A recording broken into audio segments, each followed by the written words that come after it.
So, yung mga services na walang gumagawa na sa mga competitor mo, try mong gawin kasi may market na may specific market para doon.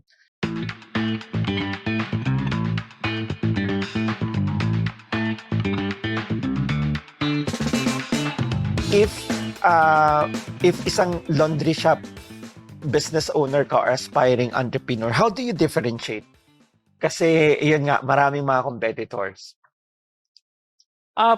Ang ginagawa namin as laundry shop owners din, yun nga, alam natin, parang mga kabuti na yung laundry shop, para na siyang yung trend before ng mga water refilling station, di ba? So, kailangan, medyo erase mo yung bar mo higher compared dun sa mga competitor mo. Actually, yun yung isa sa pinaka-challenging part sa aming mga laundry shop owner kasi pare-pareho lang naman tayo ng ino-offer eh. Pare-pareho lang tayo maglalaba, pare-pareho tayo magda-dryer at kung ano-ano pa.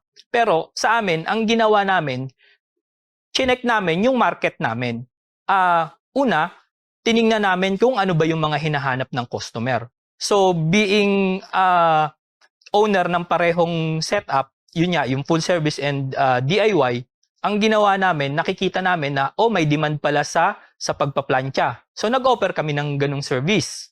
Tapos may demand pala sa paglilinis ng sapatos. Nag-training din kami para paano kami makakapag-offer ng ganung service. Galing. So yung mga services na walang gumagawa na sa mga competitor mo, try mong gawin kasi may market na may specific market para doon. And then aside doon, syempre, nag-invest kami dun nga sa sinasabi naming technology, yung bago naming setup. Yung mga machine namin ngayon, ang nangyayari is fully automated na siya. Wala na kaming manual loading ng mga detergent, wala na rin kaming mano-mano na yung customer yung mag-ooperate ng machine para makagawa ng laundry. So lahat siya interconnected sa isang system. So from laundry management system to automated dispensing ng mga detergent, ginawa namin to dun sa bago naming branch. So ano yung mga advantage nito? Maraming customer na na-amaze kasi, pag pumunta sila, hindi na namin pala kailangan maggupit-gupit ng mga sachet. Oo. So aside doon, napopromote namin na medyo eco-friendly. So yung less yung carbon footprint. Yeah. And isa pa doon, mas na-maintain namin, humahaba yung lifespan ng mga machine kasi less yung yung pagdudumi doon sa compartment ng sabon ng mga machine.